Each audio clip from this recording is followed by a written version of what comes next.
कभी किडनी की lab report देखकर सर चकराया है? इतने सारे नाम, इतने सारे नंबर्स, आखिर इन सब का मतलब क्या है? तो आज हम इसी उलझन को दूर करेंगे और ये समझने की कोशिश करेंगे कि आपकी रिपोर्ट आखिर बता क्या रही है।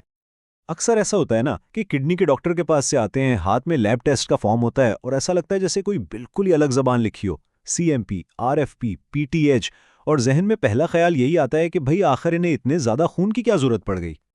लेकिन दरअसल ये सब मुखफ़फ़ात बेमानी नहीं हैं। हर एक टेस्ट आपके गुर्दों की सेहत की कहानी का एक बहुत अहम हिस्सा बयान करता है। तो आइए इस कहानी को समझने की शुरुआत खून के टेस्ट से करते हैं। चलें शुरू करते हैं सबसे आम टेस्ट से, जिसे कहते हैं सीबीसी, यानी कंप्लीट ब्लड काउंट। अब गुर्दों के डॉक्टर के लिए ना इसमें सबसे अहम चीज होती है हीमोग्लोबिन। वो क्यों? क्योंकि हमारे गुर्दे एक खास हार्मोन बनाते हैं जिसे ईपीओ कहते हैं, और यही हार्मोन हमारी बोन मैरो यानी हड्डियों के गोदे को खून के सुर्ख खलिये बनाने का सिग्नल भेजता है। तो इसका मतलब सीधा सा है, जब गुर्दों की कारकर्दगी कमजोर पड़ती है तो ईपीओ भी कम बनता है, जिसकी वजह से खून की कमी या अनीमिया हो सकता है। तो सीबीसी रिपोर्ट देखकर डॉक्टर ये अंदाजा लगाते हैं कि क्या गुर्दे खून बनाने में अपना किरदार ठीक से निभा रहे हैं।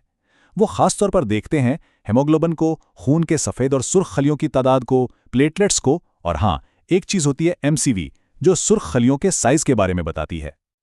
अच्छा, अब आते हैं इस सवाल पर जो अक्सर लोगों को परेशान करता है। ये आरएफपी और सीएमपी, आखिर इनमें फ़र्क क्या है? ये दोनों पैनल एक जैसे लग सकते हैं, लेकिन इनका फ़र्क जानना बहुत ज़रूरी है। जैसा कि नाम से ही लग रहा है, सीएमपी यानी कॉम्प्रिहेंसिव एक जामे टेस्ट है। इसमें गुर्दों की सेहत, इलेक्ट्रोलाइट्स और शुगर के साथ साथ जिगर के टेस्ट भी शामिल होते हैं। दूसरी तरफ आरएफपी खास तौर पर गुर्दों पर फोकस करता है।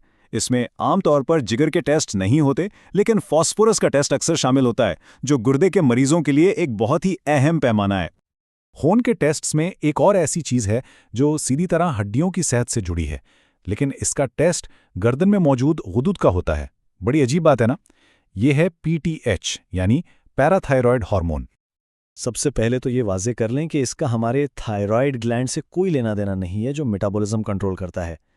ये गर्दन में मौजूद 4 छोटे छोटे गुदूद हैं जो जिस्म में कैल्शियम और फास्फोरस के तवाज़ुन को कंट्रोल करने के लिए एक थर्मोस्टैट की तरह काम करते हैं। अब यहाँ गुर्दों का किरदार बहुत अहम हो जाता है। जब गुर्दे ठीक से काम नहीं कर पाते तो वो विटामिन डी को उसकी फ़ाल शक्ल में तब्दील करना बंद कर देते हैं, और इसी वजह से खून में कैल्शियम की सतह गिरने लगती है और फास्फोरस की सतह बढ़ने लगती है।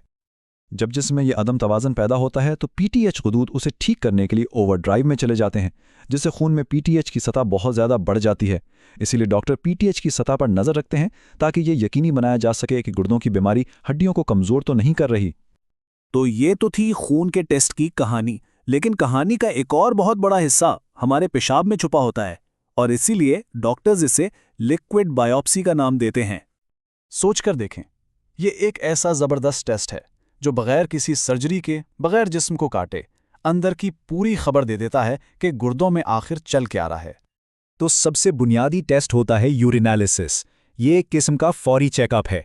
इससे डॉक्टर को चंद अहम बातों का फौरन पता चल जाता है, जैसे पेशाब में खून तो नहीं आ रहा, जो पथरी या सोजिश की अलामत हो सकता है, सफ़ेद खून के खिलिये जो इन्फेक्शन का इशारा देते हैं, और सबसे अहम प्रोटीन, जो ये बताता है कि गुर्दे के फिल्टर को कोई नुकसान तो नहीं पहुंच रहा। आपने शायद गौर किया होगा कि डॉक्टर प्रोटीन के साथ हमेशा क्रिएटिनाइन का टेस्ट भी लिखते हैं। ऐसा क्यों है? देखें, इसकी मंतिक बहुत सादा है। अगर बहुत ज़्यादा पानी पी लिया जाए तो पेशाब पतला हो जाता है, जिससे प्रोटीन की मकदार कम लग सकती है। क्रिएटिनाइन एक मुस्तकिल मार्कर है, तो प्रोटीन का इससे तनासुब निकालकर हमें एक बिल्कुल दुरुस्त रीडिंग मिलती है, चाहे दिन में कितना ही पानी क्यों ना पिया गया हो। अच्छा, तो इन दो चीज़ों में क्या फ़र्क है, कुल प्रोटीन और एल्ब्यूमिन? कुल प्रोटीन को आप एक बड़ी सी छतरी समझें जो हर किस्म के प्रोटीन को पकड़ लेती है, जबकि एल्ब्यूमिन एक खास छोटा सा प्रोटीन है। अक्सर खासतौर पर शुगर के मरीजों में एल्ब्यूमिन का पेशाब में आना गुर्दे के नुकसान की सबसे पहली अलामत होता है। अब तक हमने जितने भी टेस्ट की बात की वो ये बताते हैं कि गुर्दे काम कैसा कर रहे हैं, उनका फंक्शन कैसा है। लेकिन कभी कभी हमें ये भी देखना पड़ता है कि वो दिखते कैसे हैं, और यहाँ काम आते हैं इमेजिंग टेस्ट्स। इसको बिल्कुल आसान लफ्ज़ों में समझने के लिए खून और पेशाब के टेस्ट बताते हैं फंक्शन यानी काम, जबकि अल्ट्रासाउंड बताता है स्ट्रक्चर, यानी वो दिखते कैसे हैं। जब डॉक्टर अल्ट्रासाउंड रिपोर्ट देखते हैं तो वो 3 खास चीजें ढूंढ रहे होते हैं। पहला, गुर्दों का साइज, यानी क्या वो सिकुड़ गए हैं या नॉर्मल हैं। दूसरा, कोई रुकावट तो नहीं है, जैसे कोई पत्थरी रास्ता रोक रही हो। और तीसरा, क्या कोई गिल्टियां यानी सिस्ट या रसूली तो मौजूद नहीं। इस टेस्ट की सबसे अच्छी बात यह है कि इसमें कोई रेडिएशन नहीं होती। तो हमने खून को देखा, पेशाब को समझा और गुर्दों की साख्त पर भी नजर डाली। अब वक्त है इन सब टुकड़ों को जोड़ने का और पूरी तस्वीर देखने का। और इसके लिए हम बात शुरू करते हैं सबसे जामे टेस्ट से। हाँ, कभी कभी डॉक्टर कहते हैं कि 24 घंटे तक एक बड़े से जग में पेशाब जमा करना है। ये सुनने में थोड़ा मुश्किल जरूर लगता है, तो आखिर इसकी जरूरत पड़ती ही क्यों है? उसके 2 बहुत अहम वजूहात हैं। नंबर 1, इससे हमें मिलती है क्रिएटिनाइन क्लियरेंस, यानी गुर्दों की फिल्ट्रेशन की हकीकी शरह, जो खून के टेस्ट के अंदाजे से कहीं ज्यादा दुरुस्त होती है।